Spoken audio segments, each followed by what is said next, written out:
Welcome to the website. So, somebody asked, is it too late to get into software? Absolutely not. Let's look at software test engineer. If you go to Indeed, mind you, today is February 11th and it is 2020. There's over 63,000 jobs waiting for you. If you go back and you search by salary, they make over 100K. So why should you work with Train Recruit? Our classes are 75% hands-on, only 25% lecture.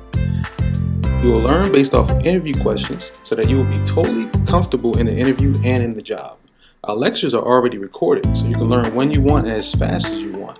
Our lab, you can do it online via a conference call or in our office in Maryland.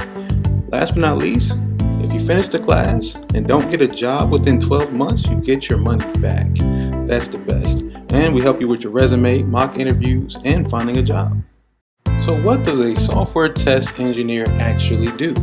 Well, we make sure websites like eBay or Amazon or whatever company you end up working for, we make sure that website continues to work the way it's designed. How do we do that? We do it by writing very simple scripts with a tool called WebDriver. Okay? And this tool controls the browser. Let me show you a quick example. All right, we have ebay.com. Let's take that browser, that URL. This is my text editor, right? So I'm going to write some code here. It's not going to be too overwhelming. If you feel like you can understand this and write this, you can definitely get this job and you'll kill it when you take the class. So let's see.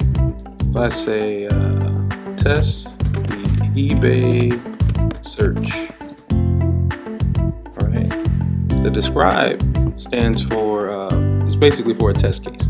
The it is for a test step. All right. So I say I go to the eBay website and let's say browser.url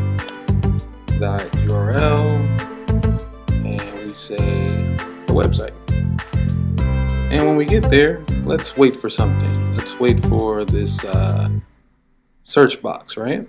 So if I right click, go to inspect, it shows me all the HTML, copy XPath. When I come back over here, I do $ parentheses. That is for finding an element. All right, we're just trying to find that search box. And I say, wait for it. Wait for it to be displayed. Makes sense so far? Go to the website. Once we get there, we wait for the search box to be loaded, right? Because websites tend to load a little slower sometimes, right? So, search for men's sneakers.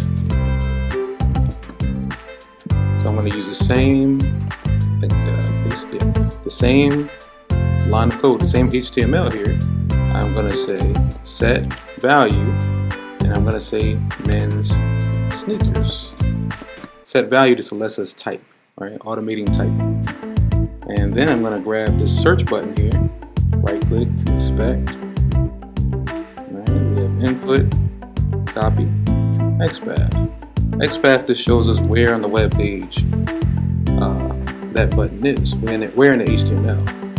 So I'm going to say click. Right, so search for the sneakers, right, by typing in men's sneakers and clicking on the search button.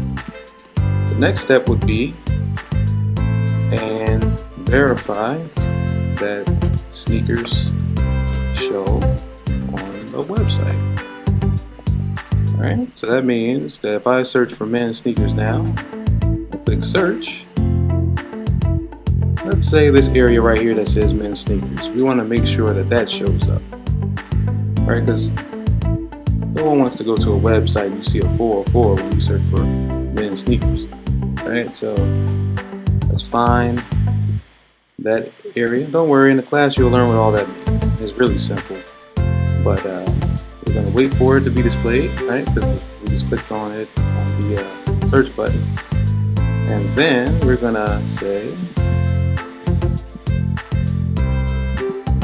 right, that if we get the text from that area, that little header there, that it should include men's sneakers. Same thing up there, right? So now I'm going to run my test. npm run. What's the name of this file? Oops. Test eBay spec.js. Let's see what happens. It starts. It's going to open up another Chrome browser. Go to eBay. Go to search. And voila. And it passed. That right there, these little simple scripts like this, can make you over 6 figures.